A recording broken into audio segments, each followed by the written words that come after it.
There will be an ETF that comes, there's a futures contract, or you can just get up to speed and buy Bitcoin. Because this is not the old world, this is the new world. And the moment you do it, you realize how different it all is. Then you realize the speed of which you can pay somebody, the speed of which the system settles, how you are your own bank, how you can get your own yield outside of the banking system. And then you start going, I get it, this is a whole different world. I just see the coin inventory coming off of the exchanges, and all of the miners are now hodlers, and the potential for some ETF to come in the US at exactly the wrong time, where there literally are not enough coins, and driven by insensitive buying, money flowing directly to an ETF that must track that index. I mean, there's a setup here that looks insanely bullish. Yes, and I've noted that too, and I've called it the wall of money.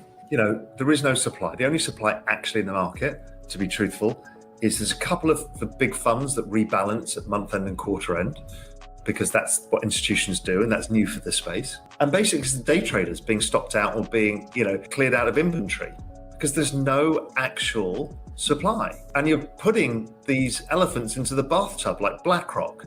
I mean, there's no room for them all. And then you add an ETF, there is no room. So I think there is the risk that we get. There is a risk, and I don't know what the probability is, but it's higher than most people expect, that we don't stop at kind of 200,000 on this cycle, or 280 where plan B stock to flow is, but we actually go kind of batshit crazy because of this, and we get to 500,000 or maybe even 1 million. I don't know. I can't price that upside, but I feel like the same thing is I've never seen something like it. On the flip side, you can see there are brakes being applied. The brakes have really come now. They keep shifting around, but currently it's known as FUD, fear, uncertainty, and doubt.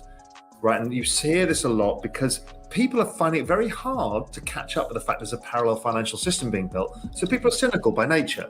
They don't want to believe in Silicon Valley. And I watch this on Twitter all the time. The mean reversionist nature of most people means that they get cynical. They enjoy it going up a bit, and then they turn against it. We don't believe in this. And they did it all the way through with technology, and I'm guilty of that too. And now I've realized that it was wrong of me, because these are exponential rises that go on over time. The wall of money is huge coming into it. And the more the market cap goes up, the more it brings in other people. It's a reflexive loop of a magnitude I've never seen before. The slowing of the brakes keeps changing with this FUD. But the key one that's going around now is energy. Right. That's come from the ECB. Why? Because they want to slow institutional adoption, because they've created another hurdle now. And I've been having calls with all of these institutions.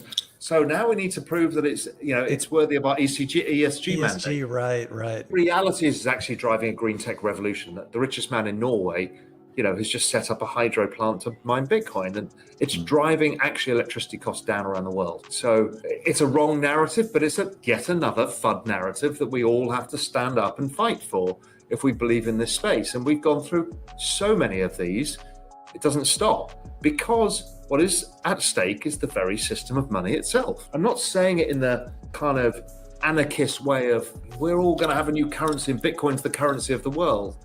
I don't believe that. There's a probability of it, but I don't believe it. And I don't really care. All I know is there's this massive digital playing field that's been built for us to all completely immerse ourselves in, make money from, enjoy. Our business models will change, everything will change. It's fantastic. I also think it's really interesting that this is a system that survived, or an ecosystem that survived the March 2020 events without intervention by any overarching central bank, without being bailed out, and the exchanges survived. No one went sideways or bankrupt. I'm sure a lot of traders were stopped out of positions, and there was a reset done. But that system functioned without an overseer trying to manage the parts of it in order to avoid any kind of outcome that they didn't want. And it functions without system breaks 24/7, right? 365 days a year. With, as you say, there's regulation, but it's a truly free market, and it works. And so even though everyone thinks it's a pristine system where you can have this trusted recorded ownership of who owns the collateral, I get that, blockchain helps a lot, but humans will find every single way possible to create leverage.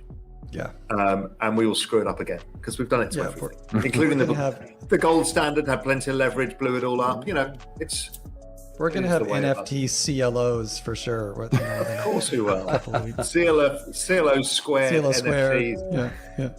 as an ETF, Right. Exactly. Perfect. Yeah. which is tokenized. Yeah, because so many people are focused on the narrow. Yeah. And there's this stupid war going on about all of this stuff. But when you just step back and kind of just mark it down on a whiteboard and go, okay, what's actually going on here? You sit back and go, oh my God, I've never seen anything like this before. Yeah. It's like a call option on a future, like why are you, That's right. it's like everyone wants to sell the put. I'm like, can I buy the call on that? Like, Can I get the right tail? I'll get the right tail on that. If you don't mind.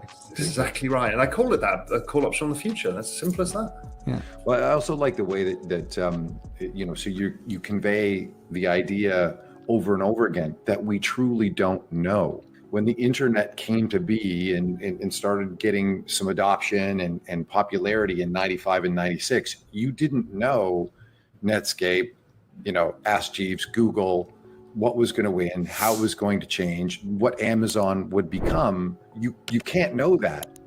You can have some confidence that the problems will be solved because there is so much sort of energy and computational energy and the smartest people and working on it and incentives driving that, right? So you've got, I listen to this sort of the negative feedback all the time too. Well, it doesn't do this, it won't do that. Well, let's go back 2 years ago. What didn't it do then? What does it do now? Just what you won't know. It's okay not to know and have certainty about how this is going to play out and what impacts it's going to have, because it's not knowable.